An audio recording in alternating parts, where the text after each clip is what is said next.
You have, if you have a Bible, go to 1 Peter chapter 3. If you don't have a Bible, don't worry about it. I'm going to read it out loud. You'll be able to keep up. 1 Peter 3, where we be. All right, start with a question here.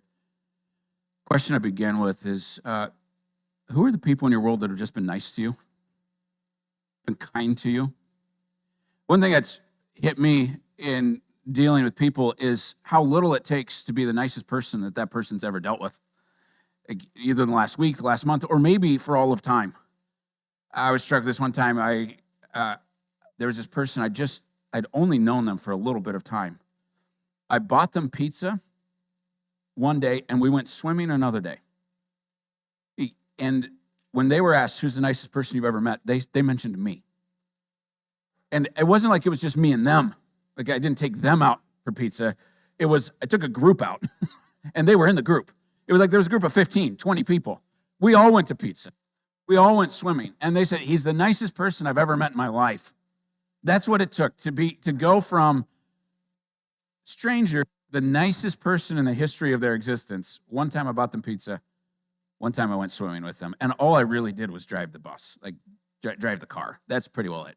And I probably made fun of a couple of people while we were doing it. That made me a nice person. But I was thinking through compliments. Here we go. One of the nicest compliments I've ever gotten about my soccer game. Have I told you? I don't know if my wife didn't think I told this story. Neither did Kate Eric. I happened to mention them. We were talking about music. I asked them if they'd heard it. They said they had. If you've heard this before, pretend that you haven't there. But it was, my wife's an 8th grade teacher. And sometimes I'll go down and I'll do lunch duty because I'm a really good lunch lady. That's one of my giftings there. And or I'll do PE with them. And so I went down one day and I was being the lunch lady, and we said play soccer. And I'm playing soccer with her class. Group of 8th graders, there's 10, 12 of them, something like that. We play the game, go home. I played soccer a gazillion times. Kids at the school there. I didn't think anything of it. One of the boys in her class, apparently it was his very first time ever having played any sort of a sport with me. And he's sitting there with his mom, and she's just kind of talking about the day, and he looks at his mom and says, "Mom, I played soccer with Mr. Pernsteiner today, and he is so good." Already I like this kid, you know? And he's like, "No, Mom, seriously, he could go pro. Like, he's that good." But then there was a pause. The mom said, he paused his thoughts a little bit further. He's like, "Well, not men's professional soccer, but definitely women's." So, at which point I realized he's never seen women play soccer at a professional level. Because if he did, he'd know that what I could offer that soccer team is I could offer to carry the water out to the field for them. I don't even belong on the same pitch as they are on there. But I just like that. As I look back on it, that's the nicest thing anybody's ever said about my soccer game. Nicer than any of you guys have ever said to me about my soccer game. I had one other compliment about my soccer game. There again, another story perhaps I've told you. I was in college. It was my freshman year of college, and we're playing dorm ball. There, which is just each dorm put up a basketball team, and we went and just played at the school gym. And I'm playing. I was in dorm 230, and we're the best dorm, and we're going up against 226, and the guys were losers. And but anyway, I'm playing the game, and I feel like I'm doing pretty well. I think I'm doing okay. Basketball was one of my sports, and I think I'm doing okay. You know, and the basketball coach was there. Like for the school team, he was there watching the game, and it was like one of those out of one of those movies where all the jocks are sitting around the coach, and they're just like some out of the 80s. Like we didn't have Letterman's jackets, but if we'd have had them, they all would have been wearing Letterman's jackets. Somebody in the group would have been named Buzz. That's and they're all watching the game. And after the game is over, the coach summons me, like literally summons me, send somebody, go get Jeff, and So like, okay, I'd never talked to the coach before in my life. And I walk across the court, and he's standing there with the entire basketball team surrounding him. And they're all listening into this conversation. Oh, keep in mind, too, I went to a really small college. So the basketball coach was also the soccer coach. That's the kind of level that we were playing at there. And he looks at me and he says, Jeff, I just watched you play basketball. I've wondered if you thought about trying soccer. Yeah. Which I'm told what he meant was he wanted me to try out for the soccer team, but that's not how I heard it at the time. In front of the entire basketball team, too. It's like, hey, thanks, coach. But they say it doesn't take much to be the nicest person that anybody's ever met, to be the nicest person in somebody's world, or to at least be a nice person in their world. In 1 Peter chapter 3, I want to read for you the text here this morning. Let's go ahead and go there. 1 Peter chapter 3, verse 8. It says, finally, all of you have unity of mind, sympathy, brotherly love, a tender heart, and a humble mind. Do not repay evil for evil or reviling for reviling, but on the contrary, bless. For to this you were called, that you may obtain a blessing. For whoever desires to love life and see good days, let him keep his tongue from evil and his lips from speaking deceit. Let him turn away from evil and do good. Let him seek peace and pursue it. For the eyes of the Lord are on the righteous, and his ears are open to their prayer, but the face of the Lord is against those who do evil. And we'll stop right there. When I was going through this text here this morning, the phrase that kept grabbing me was that part from verse 10 that's whoever desires to love life and see good days. Whoever desires to love life and see good days. And I kept thinking about that good days, and actually wound up kind of turning into, I think, like see better days. And then I kept thinking about better days, better days, better days, better days. And I was reminded of this. There was this song that came out, I don't know, 10, 15 years ago now, probably 15 years ago now, by one of my favorite bands at the time. It was called Better Days by the Goo Goo Dolls. If you guys remember the song at all. I looked it up again, and it was kind of neat. I kind of get a little bit of the story behind it. It was actually a Christmas song. I had no idea it was a Christmas song. And the song kind of goes, the question that was asked was basically like, it was asking and answering the question, what is it that I look for?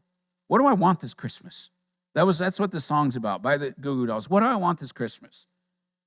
Well, that's actually the first line. And if you ask me what I want this year, I'll try to make this kind and clear. Just a chance that maybe we'll find better days. That's what the song's about. What do I want this year? I want a chance that perhaps we all can find better days. That resonated with me then. It resonates with me more today than it did then. That's what I hope you guys find. I hope the days in front of you are better days. I hope the days in front of me are better days. That's what what Peter is saying here in this text. Is like, if this is what you desire, if you desire to love life, and if you desire these good days, if you desire these better days, then this ought to be a part of it. And he actually winds up going into like, you want to know how to bring about those better days? Here's how you do it. Here's how you bring those better days about. And it comes down to how they live.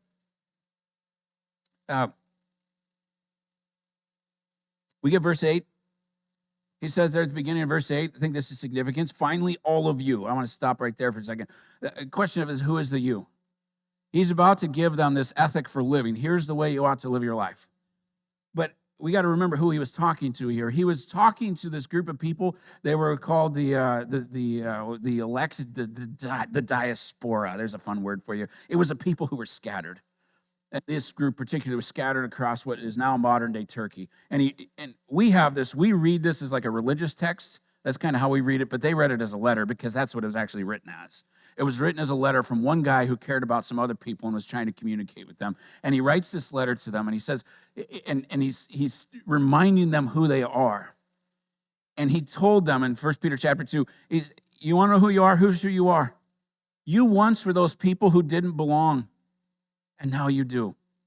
You once were those people who were not loved, and now you are deeply loved. Like that's a lot of what 1 Peter chapter 2 was about. Is like, don't you see? You once were excluded, and now you're included. You once were rejected, now you're accepted. Like, that's who you are. And this ethic that comes from, that we're going to be talking about here, it's not just like, here's a good idea for how to live your life, although it is a good idea for how to live your life.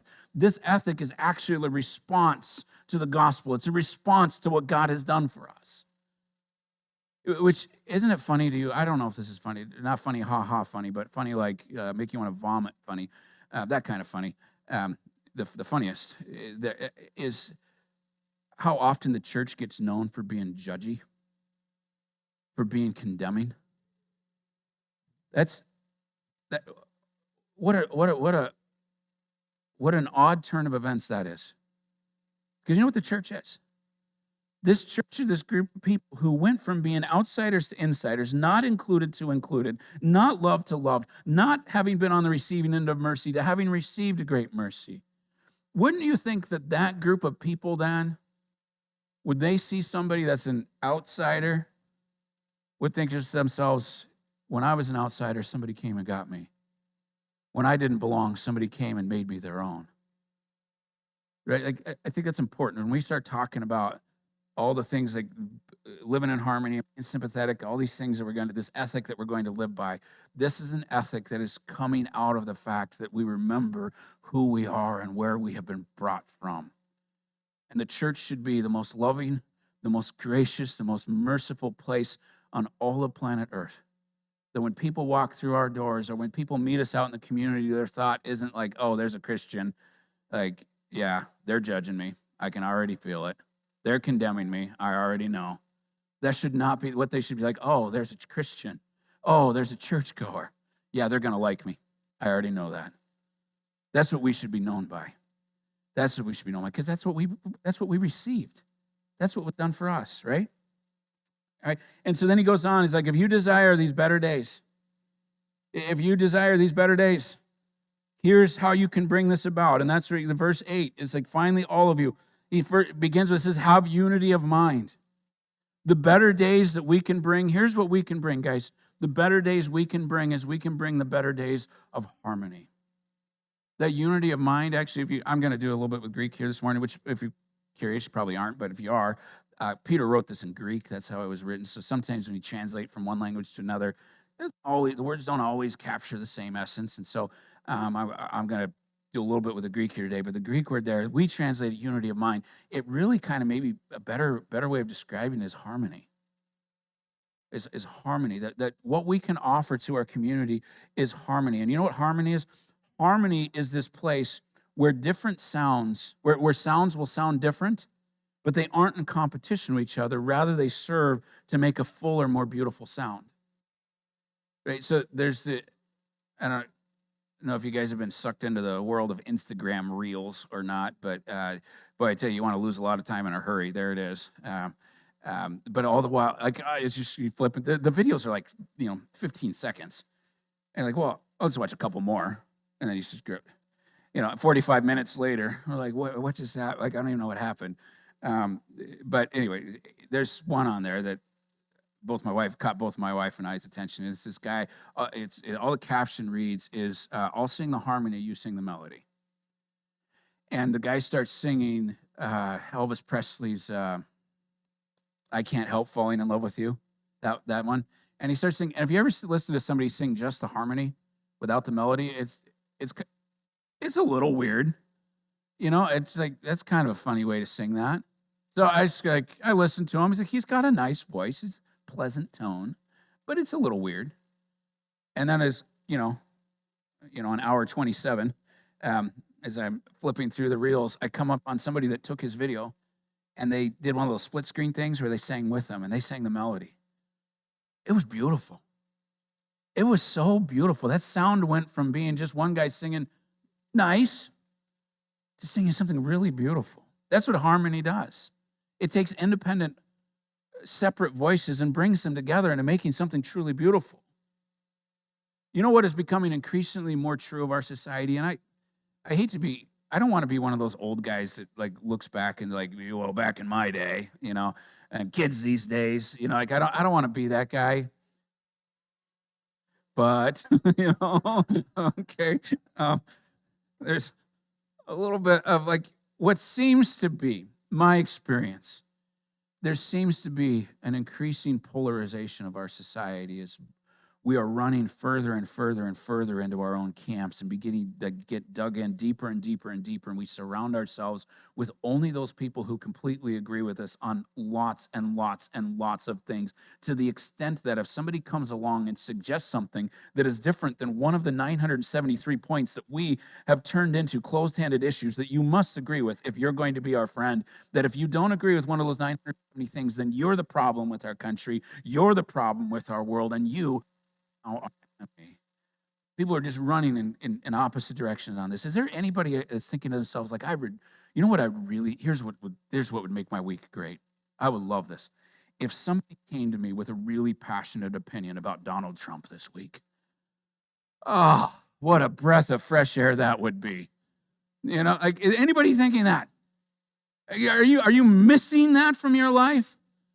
Like, this is where it's like, this is why so many people are running Facebook now.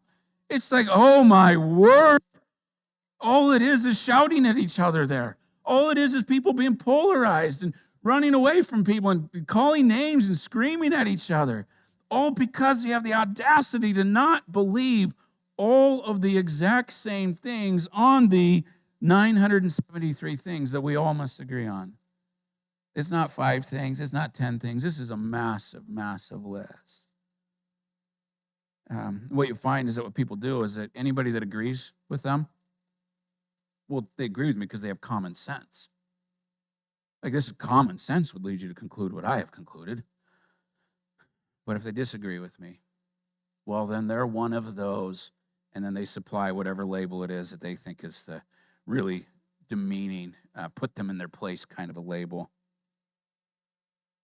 People don't seem to have the capacity to just listen, to just shut their mouth and listen to what other people have to say. They assume that their experience, they assume that their educational levels are enough and more than enough to render a proper verdict on any and everything that is presented to them. But my friends, we are the people of God. We do not live that way. Period. We are not the people who run into our little sequestered commune and refuse to be friends or kind or listen or even join in with those who disagree with us on things. We are the people of God. That is not how we live. We are to be a people who live in harmony. That's what we offer the community. We offer harmony. Which, by the way, in harmony, isn't this just we agree to disagree? I suppose there's a time when that works, when we need to hit the I agree to disagree with you. I can see that validity in that. But you know what harmony is? Harmony is the ability to see that we're singing the same tune. We just have different parts that we're playing. I know this is where I know you start running into like, well, what about this and what about? Don't go to all the whatabouts. All right, let's not get to the whatabouts right now. You can process that one later. I'm talking about what we are called to. Is we are called to harmony. We are called to harmony. People spend far too much time sizing people up as to whether or not they will accept them, as to whether or not they agree with them on enough things to be able to tolerate them. What if instead of sizing people up, we just loved them? What if instead we just loved them? This is where Mark Lowry, I love the line that he used. He was this Christian comedian. It was kind of, I think he hit his heyday in the 90s, but his thing of, you've heard the expression, hate the sin, love the sinner. His response to that was, how about you just hate your own sin and I'll love you? And I'll hate my sin and you love me. And he said, there's way too many of you for me to hate all of your sins. I don't have the emotional energy for that. He's like, how about I just love you? How about I just love you? And then another line he used, which I stumbled on as I was looking for this, like I want to make sure I get the quote right, which I'd never heard before, but it's fantastic, is he said this: God spreads grace the way a 4-year-old spreads peanut butter. It gets on everything. At which point, this would be where Kim would be like, Jeff, excuse me, a 4-year-old? Like, have you seen how you spread peanut butter? And in my defense, the Costco peanut butter jars have a severe ratio problem of width of mouth to depth of jar. Am I right? Like, it's fine when you're on the top third of it, top half. When you're down to that bottom third, like, you got to go wrist deep in there to get it. And I'll do something with peanut butter, and Kim will come by. She's like, she'll look at me, and she'll just do one of these. Really? She's like, do you see yourself right now? And, I was like, what? I'm making peanut butter sandwich. And then later she's like, Jeff, what's on your shirt? I'm like, peanut butter. Later I'll be reaching for something. She's like, what's on your wrist?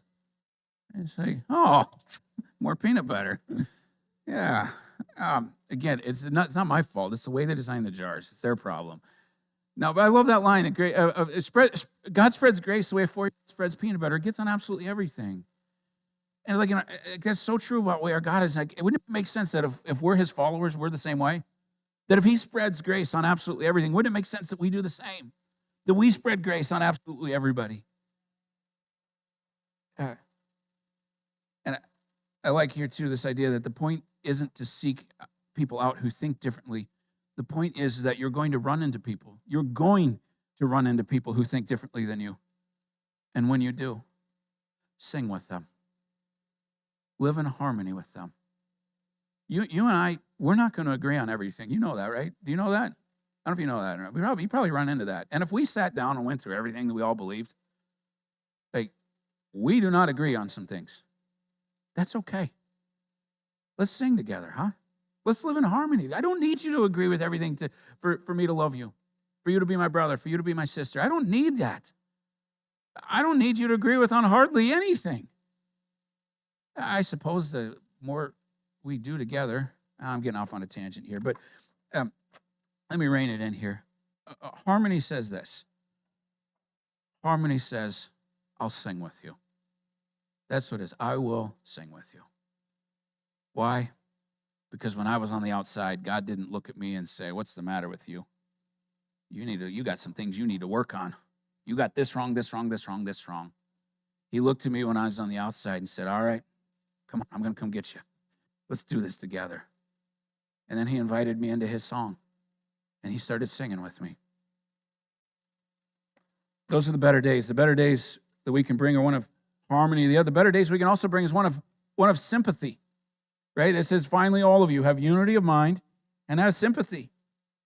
This sympathy is this idea of having a fellow feeling. That's a great way to describe it. A fellow feeling. We have a matched emotion. That's what it is. One of the things I love about working with kids, I love hanging out with kids, is they bring so much passion into their world.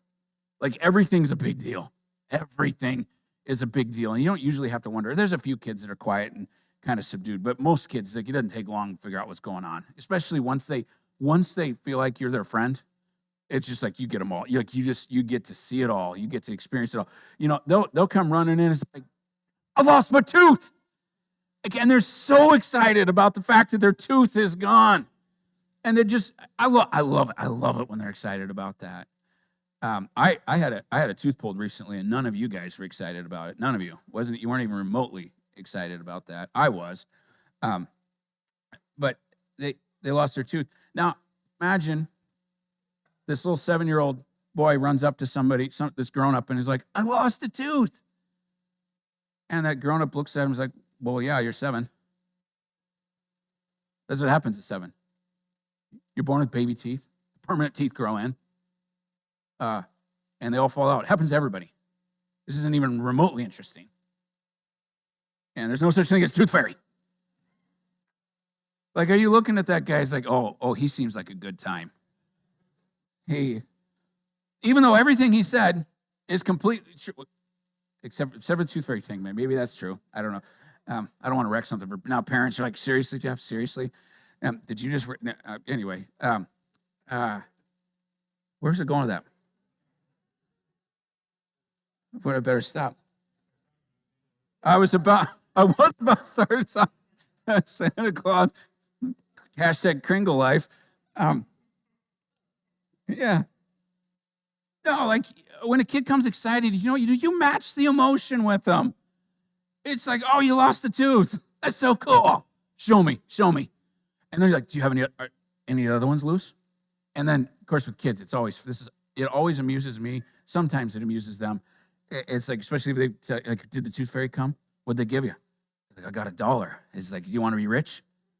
I always get a kick out of that with the kids, usually. Because, nothing funnier than child abuse, right? That's always entertaining. But it's like when a kid's excited, you match the excitement. You join in with them. It's a matched feeling. It's a fellow emotion. And what Peter's saying here is if you want to build a better community, you want to build better days, have sympathy for one another, have matched feelings with them. And here's the cool thing, guys. Here's what we get to do. This is really cool if you think about it. We get to be the people who match the feelings of others. That when they're excited, we're excited. When they're sad, they're sad. We get to say to people that when you experience a great win in your life, you're getting a high five from me. Like when you experience a great win, like we're throwing a party. And I'm thrilled to death for you. But we're also the group of people that when you experience a devastating loss, we're the group of people that gets to look at people and say, you're never going to cry alone. You won't cry alone. We won't just look at what you're going through and be like, oh, well, sucks for you, and then move on. No, we'll look at you and we'll weep with you. I tell you, you want to know something that I was not prepared for? If anybody told me this that didn't register, it certainly didn't come up at Bible college. I had no idea how much the ministry of the church was going to be the ministry of weeping. How much of our time would just be spent sitting with people as they grieve the death of something or someone that they loved. That's a lot of what we do here, isn't it? Like you're not going to cry alone, right? You're not going to be angry alone. I saw this one on Twitter. It's going to make, I keep doing it. It makes it sound like I'm always on social media, today's sermon. Just keep in mind, a few weeks ago, and it made it sound like all I do is travel the world. I'm not on social media all the time, even though it sounds like it. But this one was on Twitter, and it cracked me up. This was from a dad. He wrote this. He said, "My daughter said, 'Daddy, we are not friends with Brooklyn because she said I dress weird. No questions asked. Now I got a beef with a 4-year-old named Brooklyn and her father. I don't make the rules to this gang stuff. I just play my role.'" And I just like, that's sympathy. That's a matched emotion. It's like, oh, we're upset? Okay. I'll be upset with you. Now, make a couple of things clear here. That wasn't a reference to Brooklyn Ferguson, I don't think. I don't think. So we don't all give her a dirty look the next time you see her. Like you think she dresses weird? Brooklyn. That kid, it wasn't that Brooklyn. And I don't know that so much that Peter was written so that we could all join in on hating on Brooklyn together. But what Peter is getting at here is, guys, you know what the community of God is like? The community of God is like, says that we're with you. That's what sympathy is. We're with you. Whatever it is, we're with you. We don't care if it's the best day of your life. We don't care if it's the worst day of your life. We don't care if you're bored out of your mind. We're with you. We're with you through it all. And isn't that a brilliant thing to have? Don't you just love the idea or have enjoyed having the confidence that you have of people, that you have a person, that you have a community, that you don't have to convince them to care about what you're going through? You don't have to really ramp things up so that they'll pay attention to what's going on with you. Like, don't you just love having a community that's like, man, this sucks and I hate it. And the community is like, you don't have to convince us, dude. Like, you don't even have to explain it to me. All you had to say was, I'm hating this. And like, fine, I'm going to hate it with you.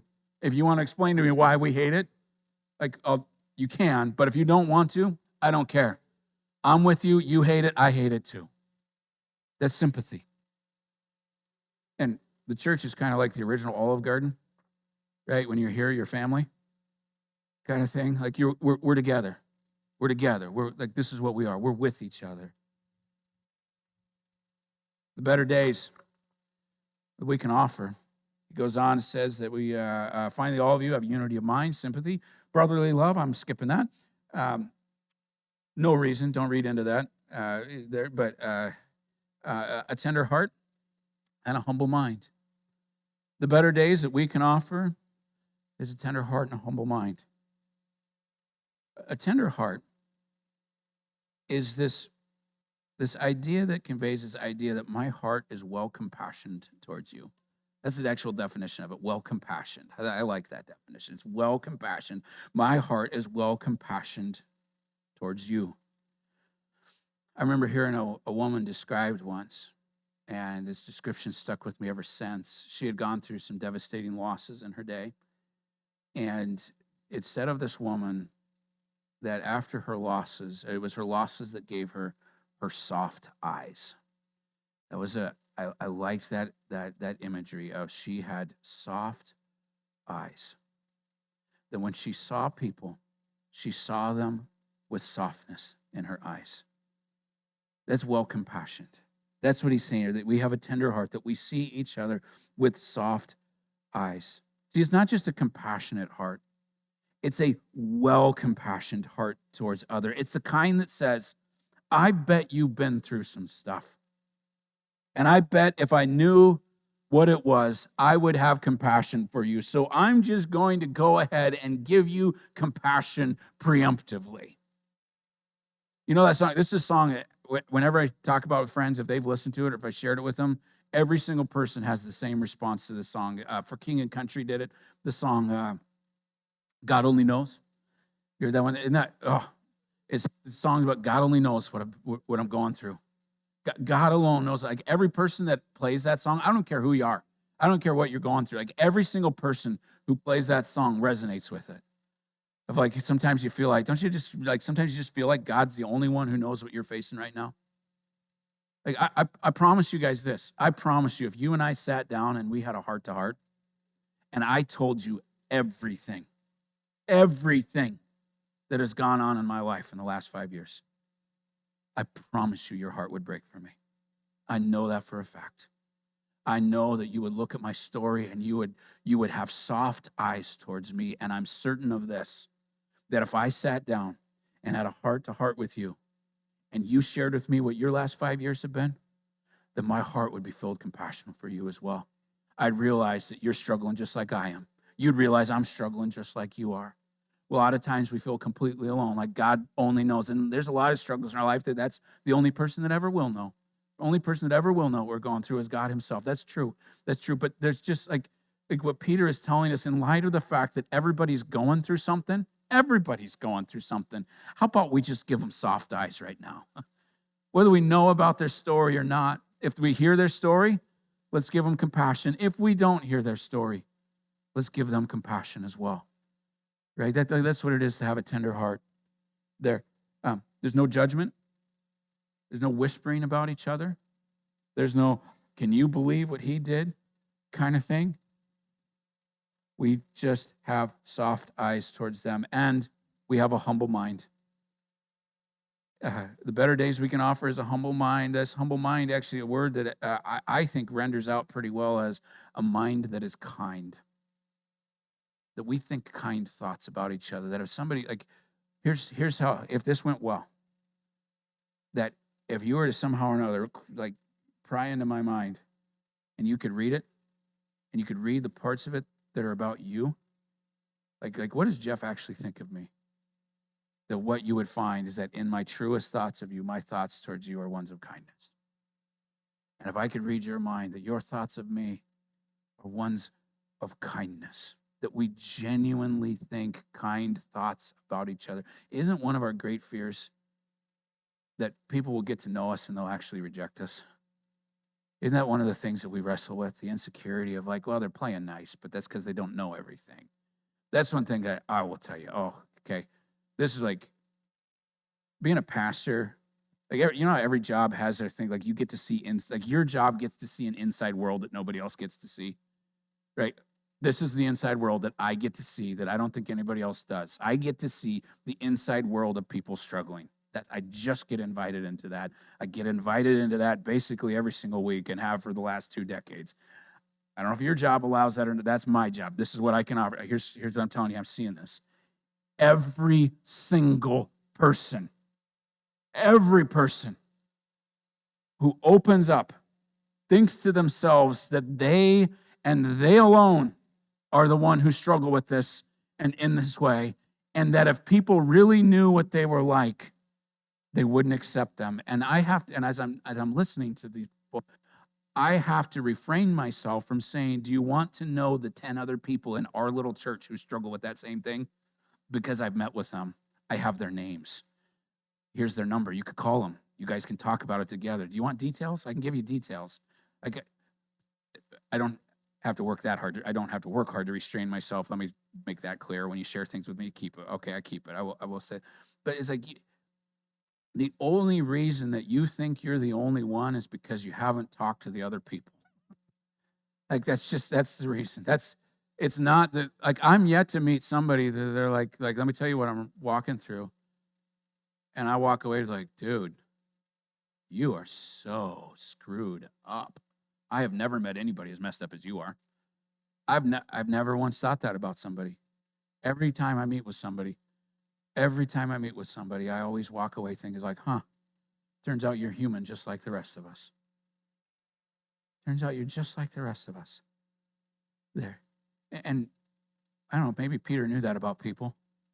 And that's why he's saying, hey, how about our mind is kind towards each other? Oh, sure, people got problems. Everybody's got something they're struggling with. Everybody's got a struggle in their life they caused. That's the other thing, too. A lot of their struggles they didn't, but some of them, so, like, anybody here not done something stupid in the last year that's caused challenges for you and or your family? Like, anybody here not, like man, I would love to sit here and he's like, well, I haven't done that. But my wife's in the room. Like, she could call me on it. She's like, do you want me to just like give the high points of this last week? Like, how do you want me to respond to this one, Jeff? We've all done stupid things. We've all had stupid things done to us. We've all had stupid things that go on in the world around us. You're not the only one that's struggling, and they aren't the only one that's struggling. And wouldn't it make sense? Wouldn't it make sense that for us as the people of God, for us who have been on the beneficiaries of such great kindness and such great love, that our default mode would be to show kindness and love to other people? Knowing what we've been through, knowing what it is to be human, wouldn't it make sense that we respond with that? A tender heart and a humble mind is one that says that when I look at you and when I think of you, I do so with kindness. And guys, that's what Peter's bringing us to. He's bringing us to this reality of that when we meet people who maybe don't share all of our same ideas, it's okay. I'll sing with you. Let's make some harmony together. And when we have people, we the better days we can bring to them are ones of sympathy. One that says, I'm with you. The highs and the lows, I don't care what it is. I'm with you through it all. I'm with you. And as I go with you, I want you to know that I'm going to see you and I'm going to think of you with a kind heart and soft eyes. Which brings us right on back here to the gospel. You want to know why I love sing so much? Why I love this gospel so much? I probably give you a different reason every time I say that. But why I love this is that when I was off on my own alone, my God came and got me and made me his. He came because he wanted me. He chose me. He pursued me. He said, I love you. And at which point he could have, by the way, he absolutely could have like, dude, you got problems. I mean, you're okay. But I think maybe, maybe I'm going to try a different path. There might be some other people. There probably are some other people. It's not you, it's me. He could have given me that breakup line kind of thing here. Like, he could have found a way to get out of it, but he didn't. He looked at me, and one of my favorite verses in all the Bible, Romans 5:8, but God demonstrated his love towards us, and that while we were yet sinners, Christ died for us. It's his way of saying, there was no conditions, Jeff, none. No conditions. I'm coming for you. Why? Because I love you. He's like, yeah, but. Like, no, yeah, buts. I love you. I'm coming for you. Period. End of discussion. It's over. I want you. And that's what the cross is about. I don't know, like religion's not been your thing or something. This might be like a weird religious story for you. And I understand that if it is, when I have other religions explained to me, like you drop like some Hinduism on me, I'm like, oh, well, that's like that's I go through some of their different stories. And so you go through some Christian stories and stuff, like, that's kind of different. Or if it only seems like a religious symbol to you, I get that. I understand that. But can I just maybe invite you into seeing that maybe this is actually a part of a story about a God who loves you and wants you to be his own? That's what this is about, guys. That's what the cross is about. The cross is about a God who came for the people who weren't his and made them his. He saw them with soft eyes. He thought of them with kindness. He said, I'm going to be with you, and together we're going to sing some beautiful songs together. That's what the gospel is. And since we've been on the receiving of that, let's go be those people, huh? So that the nicest person in all the world is you. And you can be the one to go and compliment somebody on their professional women's soccer skills. All right? Why don't we close in prayer?